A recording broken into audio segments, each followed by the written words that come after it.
One of my clients was so excited to come into session and share with me that they were finally ready to start dating again, and they wanted to share how exciting it was and the approach they were taking. And so we went through a few of the things that I thought they were doing great, but then it also made me think about some of the things that are not so great, and they're mistakes that you could make that are actually going to sabotage your chances of starting something new with someone and it being successful. And if you're new here, hi, I'm Sydney. I'm an attachment coach, and I help people who identify with having an insecure attachment to create healthy and secure relationships that feel safe and balanced. And so the first mistake that I see people make when they're trying to create healthy, secure relationships is they rush the process. And I want to tell you this, I used to do the same thing. And I wish that I could go back and tell myself that if this person's interested in you, it's gonna be okay if you're not available every single time they wanna hang out with you. It's gonna be okay if you don't respond to their text messages right away. They're not gonna lose interest in the hour or two that you take to go and do other things with your life, with friends, with family, for your own hobbies. They're gonna be fine. Don't rush things. And on that same note, they don't need to meet everyone significant in your life right away. It is okay for you to casually get to know this person and slowly introduce them to people that matter in your life.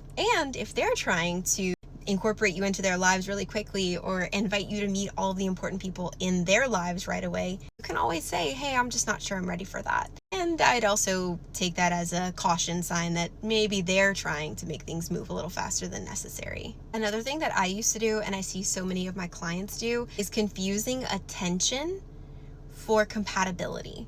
Just because this person is spending a lot of time with you, it doesn't mean that the two of you are actually compatible. And that's where reflecting on what it is that you're actually looking for in a long-term partnership, if that's what you are trying to build, can be really, really helpful, because that can be your anchor that you go back to and you look at that list of what you're looking for and you can compare it to this new person and be like, they're 50-50 aligned, probably not the best person. Or they're about 80 to 90% aligned. Okay, let's keep moving forward and see what happens. But if they're totally out of alignment, then you're getting attention from someone who actually isn't right for where you're trying to go in life, and you're wasting both of your time. And on the same note, if you're never taking time to reflect on how the relationship is going, and not from the exciting butterflies feeling, but from the logical, let's just be honest about how I'm feeling and how things are going side of things, that's not a good sign. Need some time to think about whether this is actually something that's right for you or not.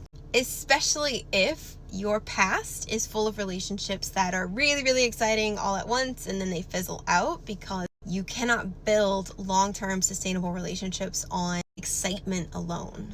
And the last thing is, how much are there ups and downs within this relationship? Do you have this high of feeling so excited when you spend time with them, and then these lows whenever you're not around them and it feels so dramatic and so stressful? If that's the case, then eventually your nervous system starts to freak out, and this is not going to be something that's going to be good for you long term. If you identify with any of this, I want you to know that you can correct these behaviors, and this person may actually be good for you. You just might need to make some adjustments to the relationship.